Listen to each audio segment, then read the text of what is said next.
Bonjour et bienvenue dans Milkshaker, le podcast qui agite les idées reçues sur l'allaitement. Je suis Charlotte Bergerot-Palisco, je suis la maman d'un petit garçon de 3 ans que j'ai allaité durant 1 an et je suis la créatrice de ce podcast. Dans la vie, je suis ostéopathe et spécialisée en périnatalité. Je m'occupe des femmes en général, de leur désir de grossesse à leur postpartum, des bébés et des enfants. J'accompagne spécifiquement certaines problématiques d'allaitement en libérant les bébés des tensions qui les empêchent de téter correctement, permettant un allaitement serein pour la mère et l'enfant. Au fil des consultations, je me suis rendu compte que le principal frein à l'allaitement, c'était le manque d'informations, de partage d'expériences et de vécu dans une société où l'allaitement n'est pas une norme. Je vous propose donc d'interroger avec moi des mères et des pères sur leurs expériences, mais aussi de vous informer auprès de professionnels spécialisés en allaitement. Mon objectif est simple, vous informer, vous donner des clés pour faire des choix en conscience, banaliser l'allaitement sous toutes ses formes, vous le rendre plus accessible, plus facile et alimenter ce fameux village dont on a tant besoin pour élever un enfant.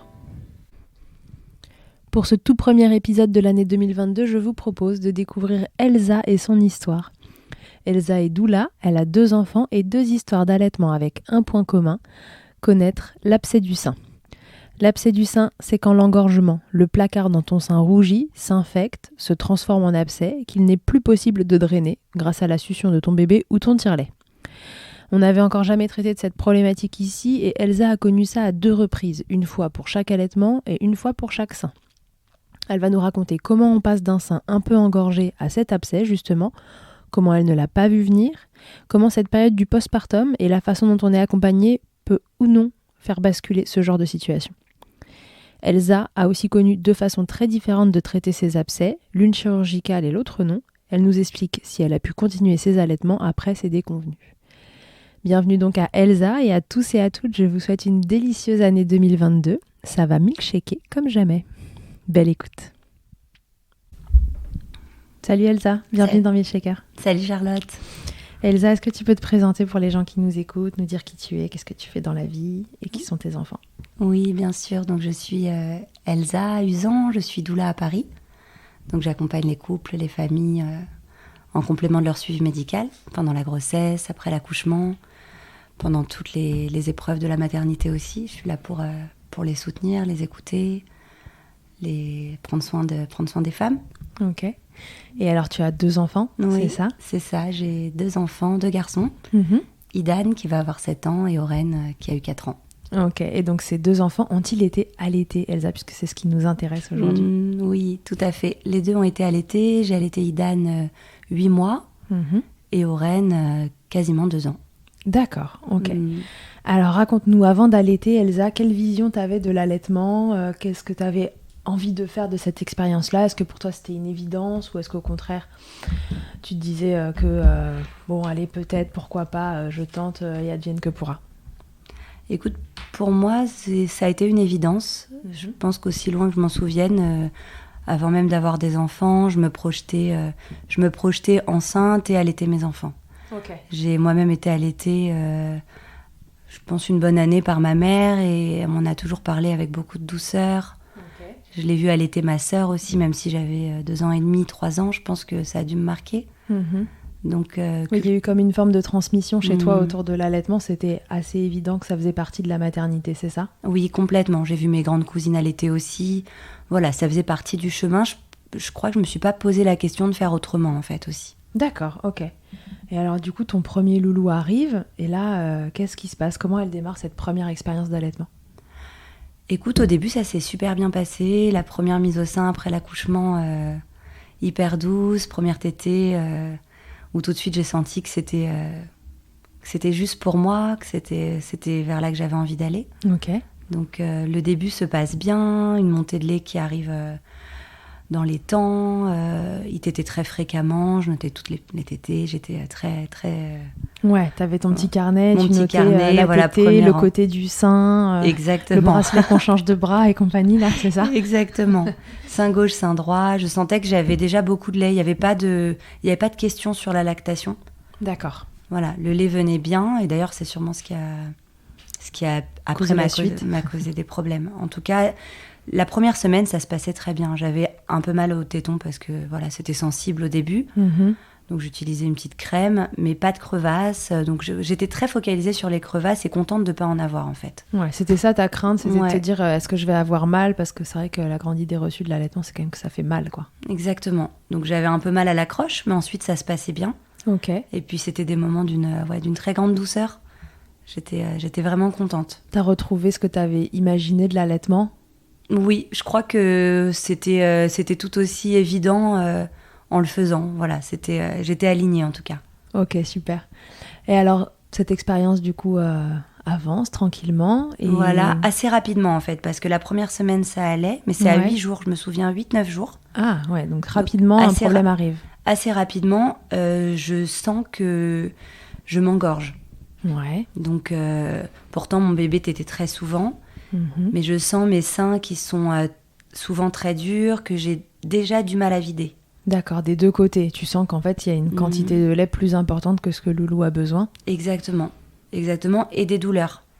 Des douleurs, du coup, d'engorgement. Je sens mes seins lourds, je me sens fatiguée. En même temps, 8-10 jours en postpartum, on est quand même... Ouais, quoi qu'il arrive, on est un peu KO. On est bien KO. J'avais pas de fièvre, j'étais pas frissonnante, mais je sentais que j'avais mal. Et surtout, je savais pas vers qui me tourner. D'accord. Parce qu'il y a 7 ans, j'étais pas encore doula. J'étais au tout début de mon chemin. J'avais eu un parcours un peu classique d'un suivi gynécologique, puis par la maternité où j'ai accouché. Ouais. Et je n'avais pas connaissance à cette époque qu'on pouvait faire venir une sage-femme à domicile après l'accouchement. D'accord. Ah oui, donc du coup, oui, t'avais même pas l'accompagnement, disons classique qu'on peut avoir aujourd'hui. Et un peu indispensable. Parce que le Prado n'existait pas ? Si, ça existait, mais je pense que soit on m'en a pas informé, ou soit à la mater, on te remet tout un petit paquet de documents, mais évidemment, toutes les infos qu'on te donne dans les 2 jours qui suivent ton accouchement, t'es pas concentré sur ça. Donc je suis rentrée chez moi un peu... à J3, avec mon bébé, mon mari, à découvrir ce petit bébé, découvrir l'allaitement. Et tu te rendais compte que ça se passait pas bien ou jusqu'à ce que je m'engorge, non. Comme j'avais pas de problème au niveau périnéal, j'ai pas eu besoin en fait de voir un soignant en retour à la maison. Et je me suis dit que l'allaitement, comme il démarrait bien, ça allait aller. D'accord. Donc je me suis retrouvée un petit peu solo à 8 jours, 10 jours après, quand j'ai eu cet engorgement. Ouais. Autour de moi, donc je demandais conseil et on m'a mis en lien avec la mère d'un ami qui l'a allaité longtemps. Ouais. Et cette amie m'a dit appelle-la, ma mère, elle va peut-être pouvoir t'aider. Et elle m'a donné le numéro d'une sage-femme qui est assez connue d'ailleurs, Chantal Birman, qui habitait à côté de chez moi. Et c'était juste avant qu'elle elle travaillait encore au cabinet à ce moment-là. Ah, génial. Elle m'a dit va la voir. En gros, ne reste pas seule. Parce qu'il y a une partie de moi qui aurait continué comme ça. Oui. J'avais pas forcément l'idée de demander de l'aide alors que j'en avais besoin. Ok, donc à ce moment-là, tu sens que tes seins ils commencent à se tendre, à devenir douloureux, que ça va globalement un peu moyen, mais tu mets plutôt ça sur le compte du postpartum. C'est ça. Mais tu décides quand même d'aller consulter cette sage-femme. Voilà, je consulte assez rapidement. Elle confirme en effet qu'il y a un engorgement, mais elle est hyper rassurante. Mon bébé prend beaucoup de poids, prend bien du poids. Donc ça, c'est pas un sujet. J'étais très focalisée sur est-ce qu'il prend bien. Et moi, j'avais mal, mais ça passait en second plan. Ouais. Le principal, c'est qu'il prenait bien, qu'il grossissait bien. On a revu les positions. Elle m'a dit que, en effet, il fallait bien le mettre au sein pour désengorger. Elle m'a parlé aussi du chou dans le soutien-gorge, qui a des propriétés aussi qui permettent de désengorger. De désengorger. Voilà, on a revu les positions. Elle n'était pas inquiète. Donc, moi, finalement, je suis rentrée chez moi en me disant que ça allait passer. Tu repars rassurée de ce rendez-vous-là en me disant, bon, de toute façon, ce bébé prend bien du poids, moi je suis un peu engorgée, je vais me mettre des choux dans le soutif et ça va bien se passer. Exactement. Ok, donc tu mets tes choux dans ton soutif. Je mets le chou, on a même acheté les petites, des petites poches un peu que tu mets au congélo pour avoir le froid, je faisais le chaud. Voilà, je faisais un peu tout ça, mais les jours passent et en fait, ça passe pas. Même ça s'empire. Et l'information peut-être qui n'avait pas été bien reçue de ma part, c'était quand même qu'une fois qu'on a l'engorgement ne dure pas des semaines. Un engorgement, c'est censé partir sous 48 heures. Oui, il faut le vider d'ailleurs. Il faut que ça se vide à un moment. Exactement. Donc c'était principalement mon sein gauche. D'accord, donc là, le sein droit s'était un peu calmé. Ouais, c'était beaucoup donc, mieux. dans cet engorgement, voilà, il y en avait un qui avait quand même un peu cédé, côté droit, mais côté gauche... Ouais, je pense qu'à droite, mon bébé t'était mieux. Il était plus à l'aise pour vider le sein. D'accord.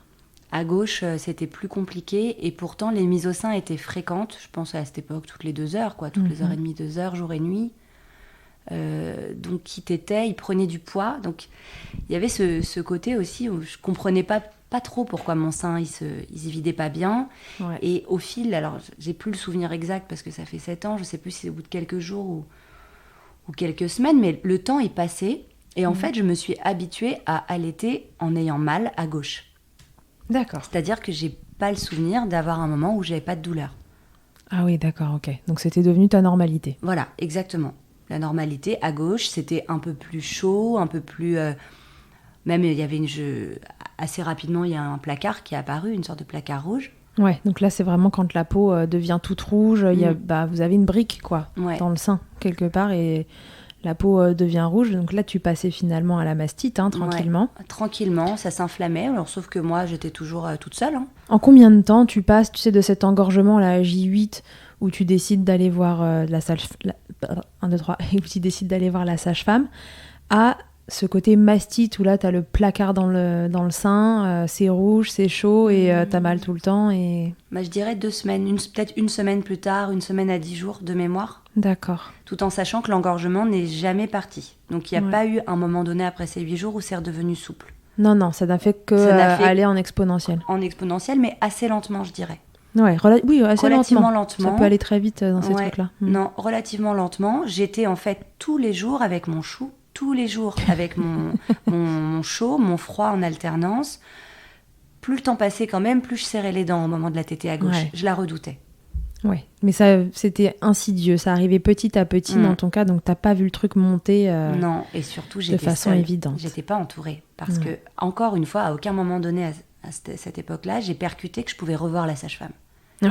En fait, on est dans son tourbillon du postpartum. J'étais en pleine découverte de mon bébé. J'étais vraiment concentrée sur ça, en fait. Et ma douleur, c'est pas que je l'oubliais, mais je la priorisais pas. Elle était là, latente. Mais pour moi, c'était cet engorgement. Je ne parlais que d'engorgement. J'avais pas du tout le mot mastite à la bouche. Ah oui, d'accord. Ça te passait pas par la tête. Tu savais ce que c'était qu'une mastite ? Je pense pas. À cette époque-là, je pense pas que je savais. Pour moi, j'étais engorgée et mon engorgement ne passait pas. Ok, très bien. Et tu as connaissance de ce que c'est qu'une consultante en lactation ? À cette époque-là, non. Non, même pas là. Donc même pas. Pour toi, ton contact, c'est la sage-femme, mais tu l'as vue une fois. Je l'ai vue une fois, je l'ai pas rappelé. Encore une fois, c'est pas tant que je voulais pas demander de l'aide, c'est que finalement, et d'ailleurs ça m'a fait cheminer après dans ma réorientation professionnelle pour devenir doula, du fait de ça, quand on n'est pas entouré en postpartum, c'est difficile de s'entourer. Une fois qu'on a la tête dedans. J'étais pas mal, j'étais en osmose avec mon bébé et je faisais comme je pouvais pour l'allaiter. Il prenait du poids, c'était le principal, il allait bien. Ouais, tout était fixé sur ton bébé, quoi, finalement. Ouais, c'est ça. Ok.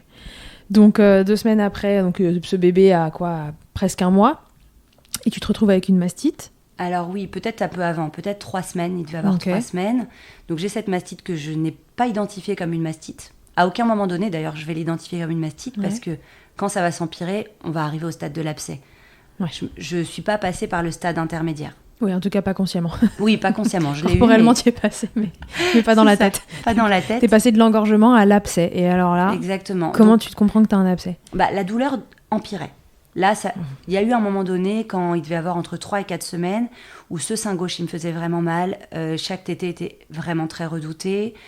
J'en suis arrivée à mordre un coussin au moment où... Ah oui, quand même. Ouais, j'avais très mal. J'ai pas eu de fièvre.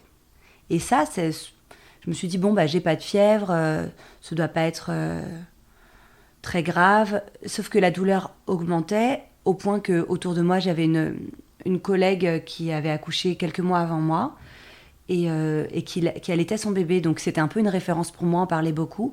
Elle me disait, mais Elsa, il y a la Leche League. Tu peux appeler la Leche League peut-être, ou ma cousine m'avait parlé de la Leche League. Donc je connaissais pas les consultantes.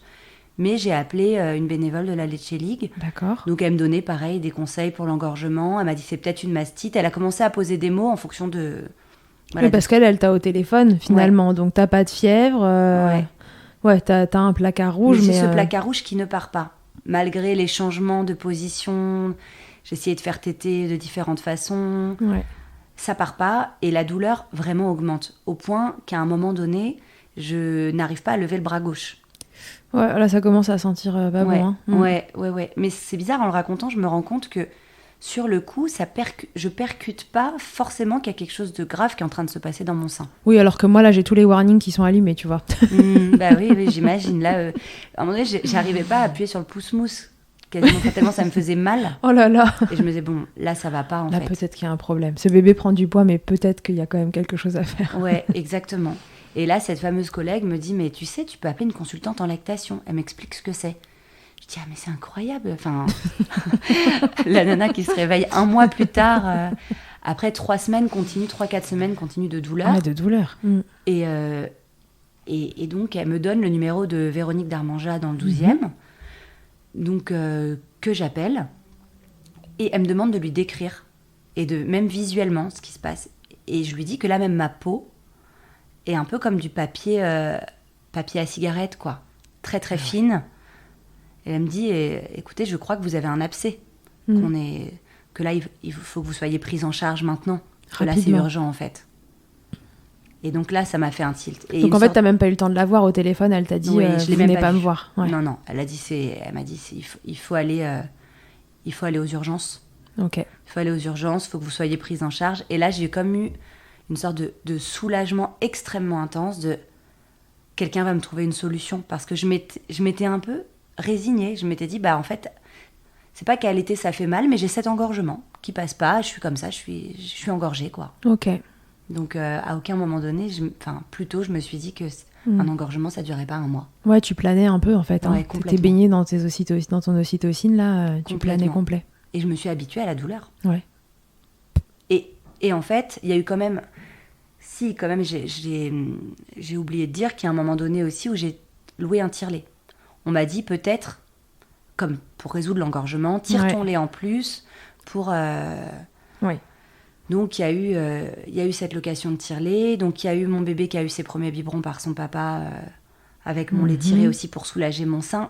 Quand même, plus on approchait, plus le temps avançait, plus la tétée à gauche devenait impossible. À limite de l'insupportable. Ouais, donc tu finissais par tirer le lait de ce sein-là pour éviter de donner la tétée. Ouais, vraiment, ça me faisait trop mal. Et le tire-lait ne parvenait pas non plus à déboucher tout ça parce qu'en fait, on était déjà trop loin dans le processus. Le canal, il était beaucoup trop bouché. Complètement. Et déjà, j'étais à un stade où j'avais besoin d'antibiotiques depuis bien longtemps, en fait.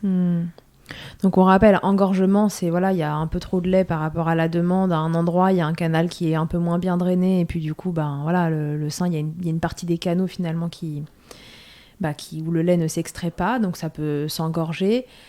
Si ça passe, ça passe. Si ça passe pas, ça peut se transformer en mastite parce que le lait qui stagne finit par s'inflammer, éventuellement s'infecter, etc. Et l'abcès, c'est vraiment quand la zone s'est collectée, on appelle ça. Ouais, exactement. Et que il y a plus de possibilité d'extraction, en tout cas par les canaux galactophores, quoi. Exactement. Et donc là, qu'est-ce qu'on te propose comme solution? Tu vas aux urgences? Donc moi, j'ai accouché au Bluet. Donc je me suis dit, je vais aller au Bluet. Mais c'est vrai que la consultante en lactation m'a dit qu'à Port-Royal, ils étaient bien. Donc moi, j'écoute. Okay. Je vais à Port-Royal. Et là, j'ai eu une prise en charge qui a été vraiment très, très mal gérée, je dirais. Parce qu'en fait, l'allaitement, c'est très particulier. Ouais. Et des internes en obstétrique, ils sont pas formés en allaitement. Non, donc, malheureusement. C'est plutôt rare. Donc moi, j'arrive avec mon bébé au bras, mon mari, cette douleur. Et donc, je leur explique. Ils me disent... Ils constatent que je n'ai pas de fièvre. Et donc, ils me disent, si vous n'avez pas de fièvre, ça ne peut pas être un abcès. Alors que Véronique Darmanja était assez formelle. Et moi, sur mon échelle de douleur, ça pouvait difficilement être autre chose, en fait, à ce moment-là. Ouais. Et puis, ça faisait longtemps que ça durait. Ça faisait longtemps, etc. Donc, pour eux, ça ne l'était pas. Ils ont fait une écho. Ils ne voyaient pas vraiment d'abcès. Et là, je pense qu'ils ont fait un acte qui a dû empirer grandement les choses. C'est qu'ils m'ont vraiment, vraiment beaucoup appuyé sur le... Ils ont essayé de me faire sortir le lait, en fait, en le traitant comme un engorgement. T'étais encore à la mastite, engorgement, quoi. Voilà, exactement. Donc là, ça a été une demi-heure de souffrance terrible. Donc, qu'est-ce qu'ils ont fait? Ils ont appuyé sur ton sein, en fait, pour essayer de déboucher le canal qui, malheureusement, était trop bouché. Je pense ça a dû... En fait, ça a flambé le lendemain matin. Donc, je pense que cette manipulation a dû... encore aggravé. Donc je suis rentrée chez moi dépitée parce que j'avais encore plus mal. Ouais. J'avais aucune solution après avoir passé 2 heures aux urgences la nuit. Ouais. Et là, vraiment démoralisée au possible, je me dis, là, je commence à me dire que je vais devoir arrêter d'allaiter. Enfin, là, il y a une petite porte qui s'ouvre en moi que peut-être que je vais pas pouvoir continuer comme ça. Ouais, Que physiquement, je tenais plus, en fait. Oui, mais ceci dit, même arrêter l'allaitement ne serait pas la solution, là, puisque de toute façon, c'est bouché. Donc, et c'est ça. Et donc, je me sens un peu piégée. Ouais, là, t'es coincée, en fait. Je suis coincée dans ma douleur. Arrêter ne suffira pas. C'est-à-dire que souvent, dans l'allaitement, quand il y a une difficulté, on dit arrête, et puis voilà, t'es tranquille. Là, même cette solution-là, en fait, non, on n'arrêtera pas le problème. Complètement. Donc là, je me couche, je suis pas bien du tout. Je pensais avoir des solutions, j'en ai aucune. Ouais. Donc je repars chez moi comme ça, sans traitement, rien. En fait, vraiment lâchée dans la nature. Tu te dis que tu vas rappeler Véronique Darmanja, du coup ? Je me dis que le matin, je vais faire quelque chose. Je me réveille. Ça allait pas du tout. Donc là, j'ai rappelé Chantal Birman. Elle m'a reçue en urgence. Ok. Elle a vu mon sein. Elle m'a dit oui, là, c'est de l'abcès. C'est un abcès. Je te prescris des antibiotiques. Donc d'accord. Déjà, première prise de médicaments à ce moment-là. Et je suis allée. Elle m'a dit de retourner aux urgences, mais cette fois-ci d'aller au Bluet, là où j'avais accouché. D'accord, ok. Donc je retourne au Bluet. Go, au Bluet. Voilà. Donc là, mon bébé avait 5 semaines. Ah ouais, donc là, on est déjà à 5 semaines, en fait. Ah, ce qu'il faut se dire, c'est que tout ça, à chaque fois, ça prend du temps, on réfléchit, on se sent moyen, il se passe encore un jour, puis un jour, et en fait, votre bébé a déjà 5 semaines. Exactement. Il n'y a pas une journée où t'as pas mal Ouais, où j'ai pas mal au sein gauche. Et d'ailleurs, après, je pense que c'est un peu un cercle vicieux, c'est que comme j'avais mal de le mettre au sein gauche, il t'était plus du droit. Ouais, et puis ça se dividait encore moins. Voilà, exactement. Et là, au Bluet, j'ai été entendue. En fait, ce qui a été vraiment dur jusque-là, et notamment à Port-Royal, c'est que personne ne m'avait écoutée. Ouais. On m'a dit, vous n'avez pas d'abcès, vous n'avez pas de fièvre. Et moi, je dis, mais si, j'ai un abcès, ça peut pas être autre chose, je peux pas lever mon bras, quoi. Ouais. Donc, d'avoir été enfin entendue, ça a déjà été... ça t'a soulagé ? Un soulagement. Je leur ai dit, enlevez-moi le sein. Enfin, vraiment, j'étais à un stade où j'avais qu'une envie, c'est qu'on m'enlève mon sein, quoi. Je pouvais plus supporter même le poids du sein. Okay. Il fallait que je me le tienne. Voilà. C'est vrai qu'à ce moment-là, je me tenais le sein pour marcher. Le sein gauche. Ah oui, donc là, on est vraiment au stade costaud. Ouais. Ok. Et donc au Bluet, ils t'entendent ? Ils m'entendent. Quelle est la prise en charge ? Ils font l'écho, ils voient bien qu'il y a un abcès, en effet. Ils me disent, on va vous opérer. Et là, tu te dis, qu'est-ce qui s'est passé la veille, quoi ? Ah ouais, vraiment. Ouais. Alors après, je sais qu'à l'échographie, c'est pas toujours évident de les détecter. Rappelons que les échographies, c'est très opérateur dépendant et qu'on ne trouve que ce qu'on cherche, quoi, en fait. Dans la vie, de toute façon, on trouve que ce qu'on cherche. Mais l'écho, c'est très opérateur dépendant. Donc, c'est vrai que, il suffit que ce soit placé d'une certaine façon, que la personne cherche d'une certaine façon et on peut ne pas trouver, quoi. C'est ça. Et là, voilà, on me dit, on va vous opérer. Et ça a été un immense soulagement. Et en même temps, opération, ça voulait dire être séparée de mon bébé pour la première fois. Parce que j'allais devoir rester la nuit là-bas. Et comment il va se nourrir ? Il ne pouvait pas rester avec toi ? Non, pas la nuit en tout cas, il était trop grand.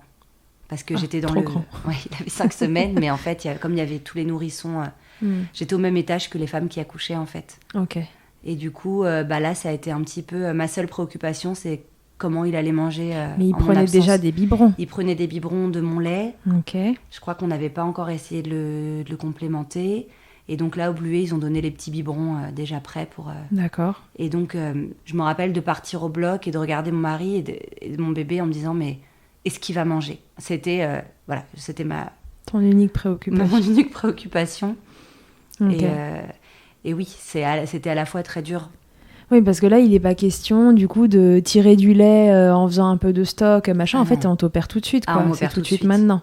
Tout de suite, et moi je pouvais plus attendre une minute de plus. Autant, quand j'y repense rétrospectivement, je me demande comment j'ai attendu autant. Ouais, moi aussi. Vraiment, et je pense que c'est vraiment dû au fait, l'état psychologique et l'hypervigilance du postpartum et la grande vulnérabilité et le fait de ne pas être entourée. Ouais. Le fait qu'il y ait personne qui m'ait dit, au bout de 2 jours, c'est pas normal. J'avais pas d'infos en fait, j'avais aucune info. Il n'y avait pas de podcast à l'époque. Ouais. Moi j'aurais pu regarder sur internet, mais en fait j'étais pas là-dedans. J'aurais aimé, avoir quelqu'un qui me dise clairement les choses. et qu'il me fasse connaître les consultantes. Mais là, à ce moment-là, je pouvais plus attendre une seconde de plus, il fallait m'enlever la douleur. Ouais, complètement. Bon, donc du coup, ton loulou, ça s'est passé comment ? Ça s'est bien passé pour lui. C'était un petit bébé assez facile pour ça. Il passait du sein au biberon, mon lait, pas mon lait. Lui, il était toujours OK. Il était toujours OK pour tout, donc ça se passe très bien. Ça se passe très bien pour lui. Et moi, Toi ? du coup, je passe au bloc, on m'opère. Et pour moi, à ce moment-là, je pensais de ne plus pouvoir allaiter après ça. C'est-à-dire que je pensais pas que c'était possible. Oui, parce que là, anesthésie générale. Anesthésie générale, et puis surtout, en fait, mon sein gauche, fallait même plus m'en parler. Je me rappelle avoir eu Véronique Darmanja au téléphone avant l'opération. Elle m'a dit, vous pouvez demander qu'on vous opère en vous faisant la coupure, enfin pas la coupure, mais l'ouverture du sein, là, on va vous opérer un peu loin du téton pour garder votre téton opérationnel pour les téter après. Je leur ai dit, écoutez, je m'en fous, là. Même pas envisager une seconde qu'on me retouche ce sein. Ouais, de toute façon, t'avais envie qu'on te l'enlève, donc... Complètement. Et puis, je pouvais pas imaginer qu'après cette douleur, j'allais pouvoir réallaiter du sein gauche. Ouais. Et en fait, après l'opération, je vois la consultante en lactation des Bluets qui me dit, mais vous savez, vous pouvez continuer d'allaiter à droite. Avec tu le avais pas sein pensé. droit. J'ai dit, ah bon ? Elle m'a dit, bah oui. Et donc là, un immense soulagement aussi que l'allaitement allait continuer. Parce que je m'étais vraiment aussi fait une raison que, bon, voilà, c'était comme ça, c'était mon histoire d'allaitement et que j'allais donner le biberon avec amour, mais au fond de moi, j'étais hyper triste d'arrêter l'allaitement.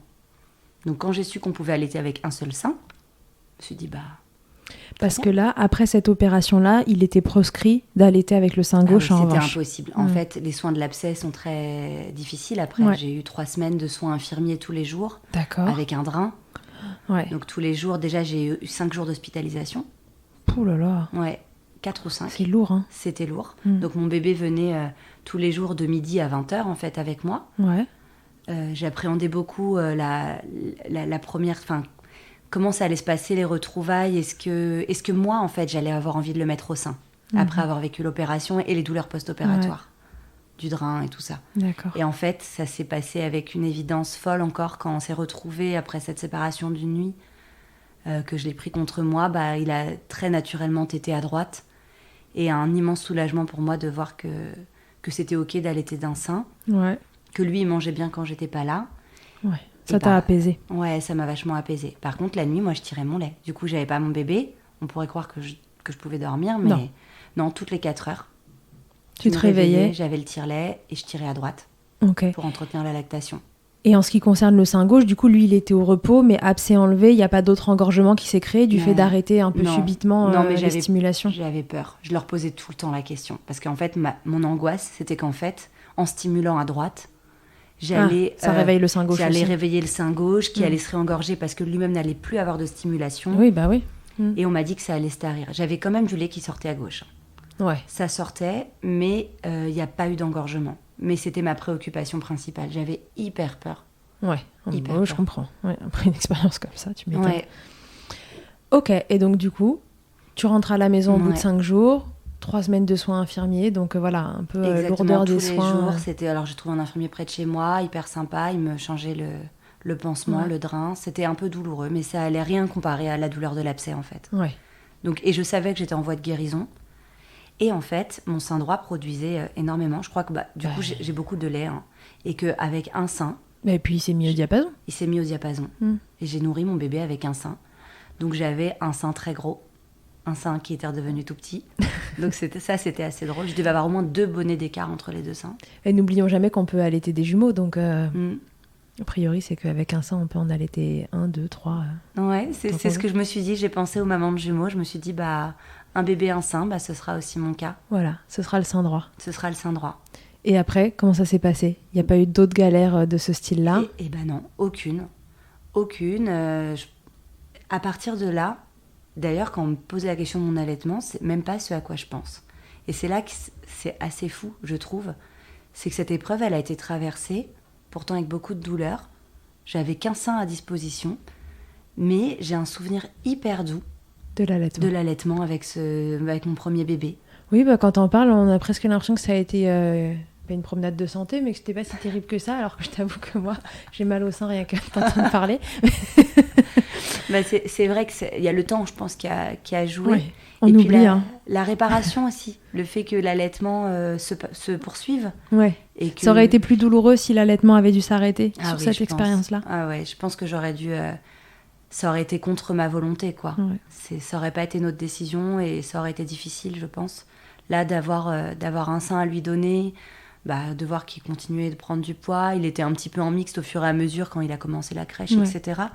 Mais du coup, ça s'est aussi arrêté assez naturellement à 8 mois, un sevrage plutôt facile où finalement, comme il avait de plus en plus de biberons et que je l'allaitais matin et soir... Ça s'est tari tout petit à petit. Et qu'il t'était plus la nuit, ça s'est tari. Un matin, il a plus pris le sein. Et ça a été hyper doux comme sevrage. Ok. Mais c'est vrai qu'aujourd'hui, quand j'y pense, je me dis, waouh, 8 mois d'allaitement. Mais après, je me dis, ah oui, c'est vrai que le début, c'était galère quand même. Ça partait pas sous les meilleurs auspices. Non. Ok, alors quand ton deuxième bébé arrive, combien de temps après 2 ans et demi après. 2 ans et demi ouais. Après. Tu te dis que c'est évident que tu vas allaiter ? Oui, alors là, pareil, aucune question. T'as pas peur qu'il te réarrive la même chose ? J'ai peur. J'en parle avec ma sage-femme qui m'a suivie en global. Ouais. Je lui dis, voilà ce qui m'est arrivé pour le premier, il faut qu'on soit hyper vigilant. Mm-hmm.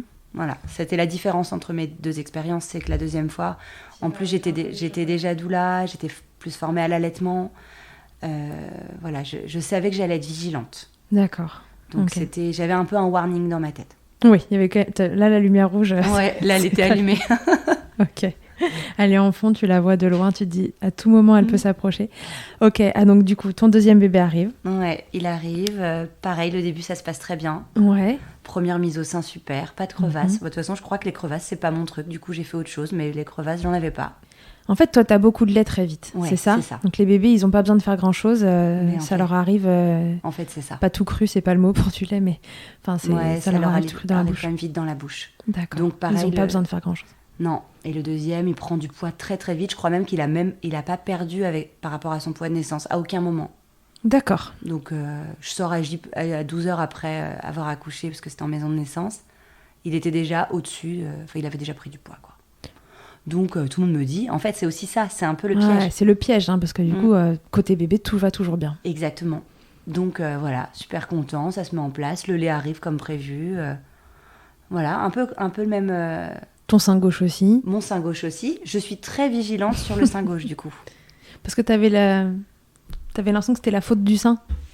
En tout cas, je me suis dit que ce sein-là, il allait moins bien. Ou en tout cas, j'avais un petit peu peur du fait qu'il avait été déjà opéré. Ouais. De comment... Je me suis même demandé, est-ce que le lait va bien arriver à travers les canaux, même si on m'avait dit qu'on avait... Oui, on t'avait prévenu justement après l'opération. Est-ce qu'on t'avait dit, est-ce qu'il y a un risque pour un deuxième allaitement ? Est-ce qu'il y a des canaux qui ont dû être sectionnés ou j'en sais rien, enfin... Ouais, j'ai posé la question. On m'a dit, normalement, tout sera OK. Ok. Donc, mais j'étais quand même vigilante, surtout sur ce sein. Ouais, quand même. Quand même. Bon, il s'avère que c'est pas ce sein qui, cette fois-ci... Chacun son. Exactement. Et souvent, je dis, vous avez... Chacun a eu un sein, il n'y a pas de souci. Alors, raconte, qu'est-ce qui s'est passé cette fois ? Alors, chronologiquement, ça a pas commencé... Si, ça a commencé, pareil, un engorgement, 8 jours, 10 jours. On reprend une équipe qui gagne. Ouais. Un peu pareil, sauf avec beaucoup plus de vigilance. Ouais, donc là que tu dois t'engorger, tu commences, la lumière rouge se rapproche un peu. Exactement, donc j'avais un peu plus de connaissances dans les positions, j'ai pas mal fait téter en louve. Ouais, donc, la position de la louve, c'est la position de l'engorgement, donc vous êtes, vous voyez une louve à 4 pattes, vous êtes à 4 pattes, vous avez votre bébé en dessous, et puis comme ça, vous pouvez le faire tourner Exactement. à 360 en fonction de la partie que vous voulez vider du sein. Exactement. Donc t'es en louve toute la journée. Je suis en louve et franchement ça passe. Ok. Ça passe pas mal. Les 2-3 premières semaines, je dirais que finalement je sens que j'ai beaucoup de lait. Je sens aussi que dans mes seins, je fais pas partie des femmes qui coulent beaucoup. Il y a des femmes pour qui tu allaites d'un sein, l'autre sein s'écoule, ou même qui sont assez rapidement trempées. Oui. Voilà, c'est le cas, surtout les femmes qui ont beaucoup de lait. Ouais. Et moi, voilà. Toi, t'as beaucoup de lait, mais tu débordes pas. Non. Et donc, quelque part, je me dis, c'est peut-être que ça se bouche un peu aussi. Je sens quand même que, moi, j'ai beaucoup de lait, mais que ça déborde pas. Ok. À 3 semaines, il avait 3 semaines, je vais en formation d'allaitement. Ah. Voilà, j'ai trouvé que c'était une très bonne idée quand on est en plein postpartum d'aller suivre une formation. Voilà. Elsa, qui est doula aujourd'hui et qui préserve le postpartum des mamans, n'a pas préservé le sien, évidemment. Exactement. Et tu vois, on apprend toujours parce que cette expérience-là m'a aussi montré à quel point, même si ça va bien, qu'il n'y a pas trop de douleur physique, que l'allaitement roule, à 3 semaines en postpartum, on est à 3 semaines en postpartum. Voilà. On n'est pas au stade où on va traverser Paris avec un bébé de 3 semaines sur 3 jours consécutifs pour suivre une formation de soutien à l'allaitement. Non. Ou pour soutenir le tien, mais pas celui des autres en tout cas. Voilà, exactement. Ok, voilà. Et alors tu te retrouves à cette formation ? Je me retrouve à cette formation qui s'est hyper bien passée, une super formation d'ailleurs, avec mon bébé au sein toute la journée. J'ai pu prendre des notes pendant 3 jours, sans problème. Ouais. Là, je vois, et d'ailleurs j'étais bien entourée vu que j'avais ma formatrice... Magali Bontemps qui est super, je vois un point blanc. Ah. Un point blanc sur mon téton droit. Ok. Donc ça, je ne connaissais pas encore.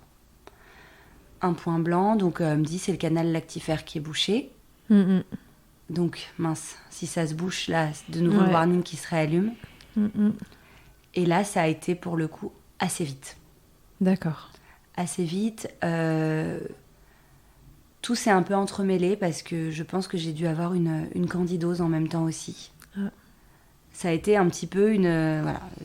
C'est-à-dire que mon sein me faisait mal par aiguille. J'avais des sensations un peu lancinantes dans le sein, même entre les tétés. Comme un problème n'arrive jamais seul. Exactement. Et là, je me focalise sur la candidose. C'est-à-dire que je fais tous les traitements qu'on me donne. J'essaye de la faire partir. Et je sens quand même qu'il y a les douleurs, c'est compliqué en allaitement parce que est-ce que c'est une douleur de candidose ou est-ce que c'est une douleur de mastite ? Ouais, c'est un peu flou. Hein. Ouais, c'est un peu flou, sachant que j'ai ce canal bouché qui ne se débouche pas. Oui. Voilà, en même temps, j'essaie... Tu avais quand même gardé en tête qu'il y avait un canal qui était bouché en plus de la candidose. Mais le point blanc ne part pas. Le point blanc ne part pas. En fait, c'est comme si là, d'un coup, il y a un peu tout qui m'arrive au sein droit. D'accord. Donc j'ai beau être entourée... Le sein gauche va bien. Le sein gauche va bien. Contre toute attente. C'est ça, comme quoi chaque bébé va téter va avoir un sein aussi qui va mieux téter que l'autre. Encore une fois, à ce moment-là, je me dis pas que c'est peut-être mon bébé qui a une mauvaise succion. Parce que lui, il prend bien du poids. On est toujours dans ces questions-là. Il a beaucoup de lait. Donc c'est plutôt moi, mes seins, quoi. Et là, à la différence de la première fois, je perds pas de temps. Je me rends compte que en fait, la candidose, c'est peut-être pas tant ça. Ouais. Il y a peut-être eu une candidose. Hein, mais finalement, ça a été un peu la porte ouverte aussi à l'inflammation. Qui là, cette fois-ci, a flambé beaucoup plus rapidement. Ouais. À la différence de la première fois, la peau ne change pas de texture. Donc ça, c'est important aussi de dire que les abcès n'ont pas toujours la même apparence. Ouais. Là, j'ai pas ma peau qui s'effrite. D'accord. Donc je reconnais pas l'abcès tout de suite. Par contre, la douleur est significative. Ok. Tu reconnais la douleur ? Je reconnais la douleur. Et je me dis... Pousse-mousse, impossible. Écoute, mon bras droit, ouais. Pas loin. C'est un peu difficile de le lever. Et j'ai même pas le temps de me dire que j'ai une mastite et que je vais traiter la mastite, que je ressens. Je ressens qu'on est déjà au stade de l'abcès. Et je me dis, waouh, ça va vite. Et en fait, quand je me dis, oui, à 3 semaines postpartum, j'ai fait des efforts qui n'étaient pas en adéquation avec mon état physique et émotionnel. Ouais. Avec cette formation notamment, avec le fait d'avoir un aîné qui a que 2 ans et demi, dont je dois m'occuper aussi. Ouais, là tu te dis que t'as forcé et que ton environnement du coup n'a pas amélioré ton état et que c'est peut-être pour ça que ça a flambé aussi vite. Ah, complètement. Là où la première fois ça a pris du temps, j'étais beaucoup plus cocoon en fait. Là... T'étais pas cocoon du tout. Donc il y a tout qui pète très vite et donc je vais voir très très rapidement une consultante en lactation qui s'appelle Carole Hervé. Ouais. Voilà, qui est super aussi. Et là, c'est la première fois que quelqu'un va regarder la bouche de mon enfant. Ah. Et qui va observer une tétée, parce qu'on est très focalisé sur, mais oui, sur mes douleurs et comment les traiter, mais qu'est-ce qui les cause finalement ? Et là, en effet, elle me dit que mon petit bébé a un frein de lèvres supérieur qui est très restrictif et qui attrape mal le sein. Ouais. Et sûrement ça avec une hyperlactation de mon côté. Ouais. Qu'en fait, là, le combo des deux fait qu'on a un bébé qui tire pas bien le lait, une maman qui produit beaucoup et qui en plus, tu le disais, tu débordes pas, ça reste à l'intérieur tant qu'il n'y a pas de bébé qui tète. Ouais. Donc le combo des deux, ça fait un sein qui, à des endroits, ne se vide jamais. Exactement. Et c'est ce qui s'est passé. Et là, très vite, là, je me suis sentie très, très écoutée, très entendue rapidement. Donc, la douleur était même vécue différemment parce que je savais qu'on allait trouver des solutions. Je me suis dit, bon, bah, allez, on va... Mince, il va falloir opérer le sein droit maintenant. J'étais vraiment partie comme ça. Ouais. Et là, Carole me donne un très bon contact. Celui d'un échographiste qui fait des ponctions au niveau des abcès. Qui est connu à Paris. Ouais, au centre du Roc. En tout cas, à l'époque, il y a 4 ans, il était là-bas. Bah, je crois qu'il est toujours là-bas et que c'est la référence à Paris. Si vous arrive une galère d'abcès, surtout contactez-le, docteur Serror. Ouais. Bah, lui, il a sauvé je dirais pas qu'il a sauvé mon allaitement, je dirais qu'il a sauvé mon sein droit. Ouais. Parce que je savais que l'allaitement allait continuer. Là, je vais plus. Oui, là, tu savais c'était possible. Je savais que c'était possible. Par contre, je me suis dit, mince, allez, encore 5 jours à l'hosto, ça me saoule en fait. Plus le grand, plus de 2 ans, grand, le plus grand. Le drain après, enfin, c'est quand même des sacrées galères. Et là, elle m'a dit non, il peut te ponctionner. Et donc, j'ai été le voir en urgence. Ils ont des créneaux d'urgence parce que quand on a ce genre c'est tout de suite, de douleur d'allaitement, on ne peut pas attendre ni demain ni après-demain. Il y a des prises en charge qui sont immédiates. Donc ça, c'est important. Super. Donc, j'ai traversé Paris encore une fois avec mon bébé au bras. Et pour la bonne cause. Voilà, pour la bonne cause. Et il a évidemment confirmé l'abcès avec l'échographie. En me disant quand même... Ah oui, j'ai quand même raté l'histoire qu'avant d'aller le voir et d'avant d'aller voir Carole Hervé, je suis allée au Bluet de nouveau. Et que là, à leur échographie, ils ont vu un abcès, mais ils se sont pas dit qu'ils allaient m'opérer tout de suite. Ils m'ont d'abord donné des antibiotiques. Voilà, ils ont un peu laissé la chance, mais finalement, assez rapidement. Voilà, tout a été très vite, en fait. J'ai été consultée encore, et pour aller voir ce docteur Serror, qui m'a ponctionné une première fois. Donc ça fait bien mal. Ouais. Voilà, la ponction, mais en même temps, c'était nécessaire. Il faut imaginer une aiguille qui rentre dans votre sein et qui va tirer sur cet abcès pour en enlever ce qui s'est... Un abcès, c'est vraiment imaginer l'infection en fait qui s'est mis comme dans une bulle, mais une bulle un peu épaisse. Vous voyez, les membranes de la bulle sont épaisses et donc du coup, il faut aller traverser la membrane et prendre ce qui s'est infecté à l'intérieur. Donc, je sais pas, c'est un bouton d'acné qu'on perce, quoi. Ouais, pour faire simple, mais énorme dans le sein. Exactement.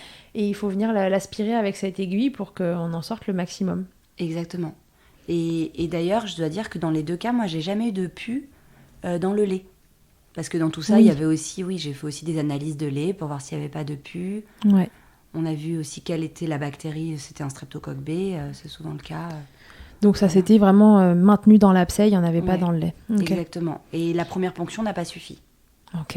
N'a pas suffi. Et là, l'abcès était très profond. Comme je te disais, il n'y avait pas d'apparence au niveau de la peau. Ah oui, parce qu'il était profond. Il était très profond à droite. Et encore une fois, c'est grâce, je pense, à l'expérience de la première fois que j'ai pu me faire entendre. Parce qu'à part ma douleur, il n'y avait pas d'autres signes. Pas de fièvre, pas de visible, ça se voyait pas. Donc c'est ma douleur qui m'a alertée. Et donc là encore, le fait de s'écouter et dire ok, si t'as mal, c'est pas normal. Ouais. Et donc tu y retournes une deuxième fois.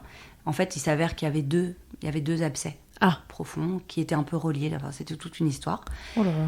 Et donc là, cette ponction-là, je m'en souviendrai toute ma vie. J'ai l'impression qu'on me transperce le cœur. Je me dis, c'est un peu ça. mais après, du coup, assez magique. Parce que la deuxième ponction a vraiment fait effet. Je l'ai senti parce que c'est comme ce que tu disais, cette coquille a été transpercée, quoi. J'ai vraiment senti l'abcès qui s'enlevait. Ok, donc là, t'es soulagée. Là, je suis soulagée. Et en parallèle, il fallait traiter le frein. Parce que c'était ça l'histoire. Parce que ce bébé, t'étais pas bien. Exactement. Et donc, tout s'est fait vraiment en parallèle. Et c'est le docteur Rousselet qui l'a coupé à l'époque. Donc, juste la lèvre. Juste la lèvre. Ok. Juste la lèvre et avec des petits exercices assez simple à faire ensuite à la maison pour venir soulever la lèvre et éviter que ça se recolle. Exactement. Et en fait, les 2 en même temps, très bien. Ça a guéri. Voilà. Et après, t'as été tranquille. T'as pu réallaiter sur ton sein droit. Et j'ai pu réallaiter sur mon sein droit. Donc en fait, j'ai eu après un allaitement long avec mes 2 seins. Et ça s'est passé aussi vers 5 semaines pour mon bébé, 4-5 semaines finalement. Ouais, il y a comme une étape à franchir. Ouais, j'ai l'impression qu'entre 1 mois et 2 mois, pour moi, c'est là que on dit souvent que l'allaitement, après 1 mois, on est dans la mise en place et que... Ouais. Et c'est vrai que j'observe auprès des mamans, c'est souvent le cas. Ouais. Dans mon cas, c'est vraiment entre 1 et 2 mois qu'il y a eu les galères. Les galères, ouais. Donc en fait, ce qui est intéressant, c'est de se dire que cette ponction, voilà, c'est aussi une façon de déjà de préserver un peu le postpartum pour éviter d'être 5 jours à l'hôpital, d'avoir des soins qui sont très lourds, etc. Parce que autant la ponction en elle-même est, j'imagine, affreusement douloureuse, autant une fois que c'est fini, c'est un tout petit point à cicatriser, donc c'est rien. Ah oui, une fois que c'est fini, c'est fini. Vraiment, là, tu peux remettre ton bébé dans la foulée. Ah oui, complètement. Je me souviens avoir peut-être eu mal un peu les heures qui ont suivi parce que c'est une zone qui a été lourdement quand même sollicitée. Mais c'est tout. Ok. C'est tout, vraiment. Mais je pense que si on n'avait pas traité aussi mon bébé... Ce serait revenu. Peut-être que ce serait revenu parce qu'il y avait vraiment aussi une difficulté de succion à l'origine du problème. Donc... Ouais. Et d'ailleurs, ça me fait penser à la première expérience dont tu parles et la déformation professionnelle, mais tu disais, mon bébé, il t'était moins bien sur le sein gauche que sur le sein droit. Donc, est-ce que ton bébé avait une préférence rotatoire ? Est-ce que tu trouvais qu'il tournait plus la tête d'un côté que de l'autre ? Certainement. Tu vois ? Certainement. Il n'avait pas vu d'ostéo. Parce que très fréquemment, quand il y a un sein où les bébés sont moins à l'aise, en fait... c'est pas... Alors, parfois, on a un peu plus de mal à se positionner d'un côté que de l'autre, et avec un tout petit, ça peut compter. Mais quand même, vérifiez vraiment que vos bébés n'aient pas... ça peut être très léger, hein, mais c'est ce bébé qu'on pose et puis qui, spontanément, voilà, a la tête un peu plus tournée d'un côté que de l'autre, et c'est toujours le même côté. Et voilà, ça se traite en thérapie manuelle, que ce soit ostéo ou chiro. Donc, voyez des professionnels formés en thérapie manuelle sur les nourrissons, parce que c'est vraiment quelque chose qui compte dans ces cas-là, parce qu'en effet, un bébé qui tète moins bien d'un côté, c'est un bébé qui éventuellement stimule moins bien, et donc un sein qui produit moins bien. Mais dans ton cas, c'est aussi un bébé qui draine moins bien, donc qui facilite des engorgements, facilite des mastites, et le stade d'après, des abcès. Donc, le petit nota bene là, de pros qui travaillent autour de ça que je suis, c'est de vous dire, en fait, les problématiques d'allaitement n'arrivent jamais... quasiment jamais du côté maman, en fait. C'est très rare. La plupart du temps, c'est la succion du bébé qui montre une difficulté. Et là, toi, dans tes 2 histoires, ça a été le cas. Et finalement, ces bébés ne drainaient pas si bien que ça, l'un des 2 seins. Exactement. Et je pense que pour le premier, il devait avoir aussi un frein restrictif. Après, je l'ai fait plus grand, je l'ai montré. Finalement, maintenant, sa langue va bien, mais il a fait quelques séances de chiro. Et je pense que l'un et l'autre avaient finalement aussi... alors que ce soit, comme tu le dis, au niveau de tension rotatoire ou bien au niveau de frein, je sais pas. Mais c'est aussi lié à mon hyperlactation. Oui, complètement. Clairement, c'est le combo des deux. Ouais, et je pense que j'ai après différentes échos, on m'a dit que j'avais sûrement, alors je sais plus exactement les termes, mais des seins qui ont tendance à faire ça. Ok. C'est aussi des natures. Oui, il y a des natures qui s'engorgent plus vite que d'autres. Ouais, c'est ça. Tout à fait. Ok, bon, et ben du coup, ça fait quand même des péripéties en démarrage d'allaitement. Et ce deuxième bébé, il a été allaité combien de temps, rappelle-nous ? 20 mois, 21 mois. Et ça s'est passé comment, la suite ? Simple, facile ? La suite simple. En fait, c'est un peu comme pour le premier, c'est qu'une fois que j'ai dépassé l'épreuve de l'abcès et que mes seins sont guéris, j'ai plus aucune douleur. Et du coup... c'est le long fleuve tranquille après la cascade. C'est le long fleuve tranquille, bon, jusqu'au sevrage où là, ça a été beaucoup plus compliqué que pour le premier, mais on va dire que... Voilà, une fois que j'ai passé la douleur de mordre le coussin et de traverser ça, on y est, quoi. L'allaitement, après...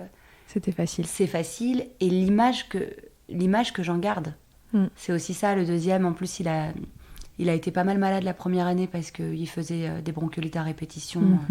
Donc, il avait de l'asthme du nourrisson, avec des hospitalisations, etc. Et l'allaitement, ça a été notre lien le plus fort à ce moment-là pour le soutenir. Ok. Et du coup, il y a d'autres choses qui sont passées derrière. Et c'est vrai que ces abcès, ils ont marqué le début, mais ils n'ont pas, dans ma tête, en tout cas dans notre histoire, marqué ce que j'en retiendrai. Ok. Bon, c'est bien. Et pourquoi le sevrage, c'était difficile ? Parce que 2 ans. Ouais, c'est ça. Et que même si après, les tétés forcément diminuaient avec la reprise du boulot, etc., il était très très attaché à ce lien, et moi aussi. Et pour le coup, il prenait pas de biberon, ou alors il voulait bien prendre des biberons quand c'était mon lait, mais alors il voulait pas y toucher quand c'était pas le mien. D'accord. Donc voilà, c'était...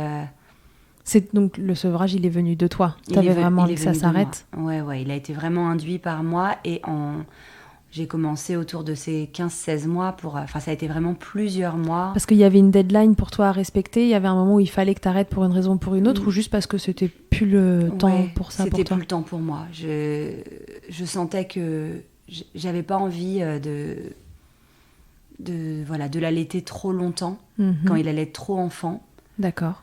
Et en même temps, je voulais que ce soit très doux. Donc d'abord, on a arrêté les tétés la nuit. Ensuite, très progressivement, je me suis fait entourer aussi par Carole Hervé pour le sevrage. Ouais. J'avais vraiment besoin de soutien. D'accord. Et finalement, ça s'est passé en douceur, mais... Ouais, chaque étape. Chaque étape. Et ça, il y a des moments vraiment... Si ça tenait qu'à lui, je pense qu'il aurait été bien plus longtemps. Ouais. Ok. Ouais. Bon, et puis finalement, il s'est arrêté de téter. Et finalement, il s'est arrêté de téter. Ok. Quel souvenir tu gardes de ces expériences d'allaitement, du coup? Des moments magiques. Ouais. Des moments magiques et le fait... et la solitude. La solitude du début. D'accord. Ce que j'en garde, c'est vraiment le fait d'être entourée, que ce soit par des professionnels ou des femmes. En fait, la transmission de femme à femme. En te disant, là, c'est pas normal. Là, consulte. Et tous les encouragements, tout le soutien, toutes ces personnes autour de moi qui m'ont encouragée, qui m'ont félicité de continuer malgré tout ça, parce que finalement, il y a peut-être plein de moments où j'aurais pu arrêter, mais de sentir qu'en tout cas, j'étais en train de poursuivre sur une voie qui m'allait à moi. Et que c'était valorisé par mon mari, par ma mère, tout ça, ça a été des... Ouais, ton conjoint dans tout ça, justement, il a réussi à trouver une place facilement. Quelle place il a eu dans toutes ces problématiques? Parce que la première fois pour l'opération, du coup, c'est lui qui a tout géré, le quotidien. C'est ça. Lui, il était plutôt encourageant, il te disait pas, écoute, arrête, je te fais du mal. Je pense qu'il a senti que c'était pas en me disant arrête que ça allait m'aider, parce que j'avais pas envie d'arrêter. D'accord. Et donc, il m'a vraiment soutenue. Et puis, c'est lui qui gérait, ne serait-ce que tous les allers-retours en voiture pour aller voir les médecins, l'hôpital. Bien sûr. Non, il a été hyper soutenant et il a été valorisant dans ce que... Il me disait souvent, waouh, je vois comment t'as mal, mais tout ce que tu donnes à notre bébé, c'est magnifique. Ouais. Et en fait, c'est ça qui me permettait de continuer, de me donner la force de continuer. Ok, super. Cette expérience d'allaitement, quel impact elle a eu dans ta vie ? Pro et perso. Pro, il y a eu quelque chose là. Oui, on pro, il y a eu quelque chose. C'est-à-dire que pour moi, encore plus que de par cette expérience-là, quand j'accompagne les femmes en postpartum, je vérifie bien auprès d'elles qu'elles sont bien entourées. Bon, déjà, elles m'ont moi, mais elles ont des contacts de consultantes en lactation, elles ont la sage-femme qui passe. Voilà, en tout cas, le warning, il est très clair pour moi. S'il y en a une déjà qui me parle d'engorgement, je sais que le lendemain, je prends toujours de ses nouvelles. Comment il va son engorgement ? Est-ce que ça a évolué ? Est-ce que son sein est souple ? Est-ce qu'elle arrive à drainer ? Et je lui donne l'information qu'un engorgement, c'est pas plus de 48 heures. Ouais, ok. Ça t'a... Voilà. Je la laisse pas avec son chou pendant 3 semaines. Voilà. Le chou ne guérit pas les abcès, quoi. Je viens avec un chou le premier jour, mais pas le 4e. Ouais, exactement. Donc oui. Et donc ça m'a aussi donné envie de me former au soutien à l'allaitement pour... pour pouvoir les accompagner. Ouais, exactement. Et de pas rester seule dans ce maillage. Moi, je suis un des pions du maillage, mais il y a tous les autres professionnels qui entourent l'allaitement. Ouais. Et donc, pour moi, c'est important qu'elle ait toutes les informations. Et puis toi, tu lui permets d'allumer les warnings à cette maman si jamais tu vois qu'il y a quelque chose qui ne va pas pour pouvoir la réorienter. Exactement. Ça m'est déjà arrivé plusieurs fois de dire là, je pense que tu peux appeler ta sage-femme tout de suite maintenant, de voir avec elle si tu as besoin d'antibiotiques, de voir avec elle... Voilà, moi je donne aucun conseil médical, mais par contre, je veille à ce qu'elle soit en lien avec le personnel médical pour pas qu'elle soit isolée dans ses problèmes d'allaitement. Parce que toi, tu as souffert de cet isolement. Oui, complètement. Et c'est cet isolement qui, à mon avis, a fait que je suis restée autant de temps sans traitement. Sans traitement. Ok. Si tu devais donner un conseil aux mamans qui nous écoutent. Entourez-vous. Ouais, of course. Entourez-vous et croyez en vous. C'est-à-dire que si vous rencontrez ces difficultés d'allaitement et que vous sentez que vous avez envie d'arrêter l'allaitement, alors arrêtez. Enfin, tout en douceur, parce que sinon... Oui, parce que quand on est déjà engorgé, arrêter, c'est quand même un concept. Mais en tout cas, que c'est OK d'arrêter après des douleurs comme ça, quand on n'a plus envie. Et à l'inverse, si vous sentez que vous avez envie de continuer cette aventure, c'est possible d'allaiter d'un seul sein. Voilà. Si vous en reste qu'un, en tout cas. Ok, Elsa, tu veux répondre à mon interview Fast Milk ? Allez, avec plaisir, Charlotte, merci. Elsa, quelle est ta tétée la plus insolite ? La plus insolite, Je dirais j'ai envie de dire dans les toilettes, mais ça, j'ai l'impression que c'est un peu toutes les femmes. Une fois qu'on commence à faire un certain nombre de fast meals, qu'on se rend compte que... C'est ça, moi je dirais peut-être dans le bus avec mon deuxième, justement, en allant à cette formation tout nourrisson, où j'étais dans le bus avec tous ces regards hyper bienveillants. Ça m'a marqué. C'est plutôt les regards... bienveillants posés sur soi. Bienveillants, parce qu'avec le bébé était vraiment tout petit, il avait 3 semaines. Et aucun problème à l'allaiter dans les transports, et avec ces sourires de femmes aussi un peu encourageants. Ça cool. m'a plu. Le truc le plus glamour qu'il t'ait été donné de vivre durant ton allaitement. Ça peut être ironique. Voilà, du coup, je crois que tu as des expériences pas super glamour, toi. Ouais, non, pas super glam. Peut-être justement tout cet été en train de mordre en même temps le coussin. Je pense que... c'est pas glamour. Non, du tout. On est d'accord. Ta position préférée dans le Kama Sutra de l'allaitement ? La BN. Ouais. Ouais, vraiment, je l'ai découverte surtout pour le deuxième. Et ça, c'était ma préférée, jour et nuit. Ok. Et si en un mot, tu pouvais me résumer ton allaitement ou tes allaitements, alors tu peux me choisir un mot pour tes allaitements, ou tu peux me choisir un mot pour chaque allaitement, s'ils sont teintés d'une façon différente. Ouais, je dirais complétude. Le fait d'être complète avec mon bébé en l'allaitant. Je pense que c'est cette émotion-là qui m'a animée déjà avant d'être maman. Mm-hmm. Et pendant mes allaitements, et de pouvoir dépasser les épreuves, c'est parce qu'au fond de moi, j'avais la sensation que c'était notre histoire à mon bébé et à moi. Et ça m'a fait ça avec les deux. Ouais. Ok. Merci beaucoup, Elsa. Avec joie, Charlotte. Merci beaucoup pour tes questions.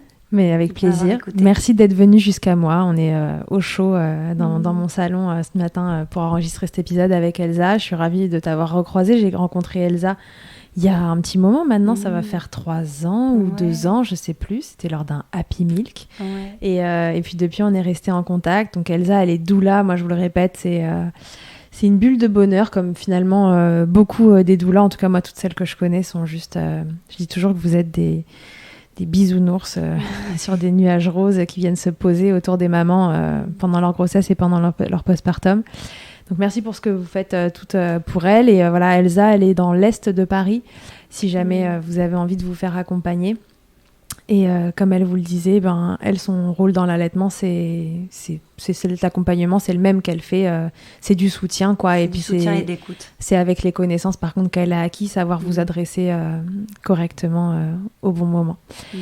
Ok, merci beaucoup encore. C'est un épisode hyper intéressant. Les abcès du sein, on n'en avait pas eu, je pense, dans Milkshaker jusque-là. Donc je suis ravie d'avoir recueilli cette histoire-là. Je pense qu'il y a des mamans qui vont se reconnaître dedans. Et puis, d'une façon ou d'une autre, je me charge de vous faire un petit truc un petit peu informatif avec un pro pour vous donner toutes les infos, pour que vous puissiez vous-même allumer vos warnings si jamais vous n'êtes pas entouré et qu'il n'y a que Milkshaker dans vos oreilles pour vous aider. Et à bientôt, Elsa. À bientôt, Charlotte. Et à tous et à toutes. À très bientôt dans Milkshaker. Que ce soit votre première écoute ou que Milkshaker vous accompagne régulièrement, merci beaucoup d'avoir écouté cet épisode. Si vous aimez ce podcast et que vous souhaitez le soutenir, c'est très simple. Notez-le, abonnez-vous, mettez un commentaire avec 5 étoiles de préférence en fonction de votre plateforme d'écoute, et surtout partagez-le sur les réseaux sociaux @milkshakerpodcast pour le faire connaître. Pour suivre l'actualité du podcast, ça se passe sur le compte Instagram du même nom ou sur mon site internet charlotte-bergerot.fr où vous trouverez tous les épisodes. Vous pourrez désormais y faire un don si vous souhaitez soutenir Milkshaker. On se quitte encore et toujours avec Emma et son titre Blinded, qu'elle a écrit et composé en collaboration avec Nemen. Je vous dis à très vite pour un nouvel épisode, et d'ici là, n'oubliez pas, prenez soin de vous, milkshakez autant que vous le voudrez et bousculons ensemble les idées reçues sur l'allaitement maternel.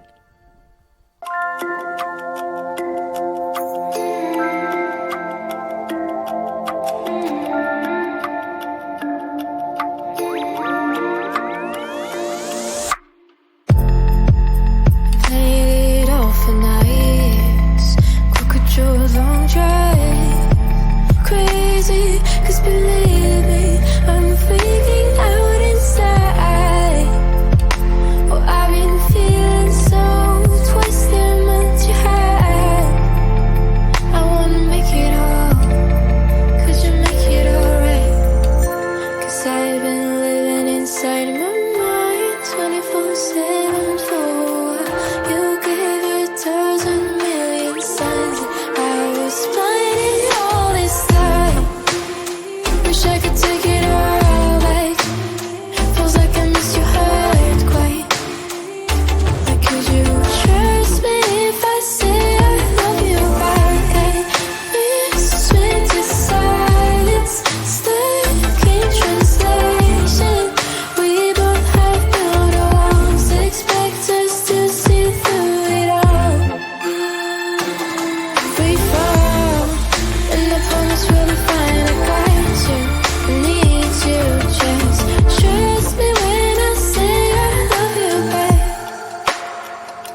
classified. Broken dreams weighing me down.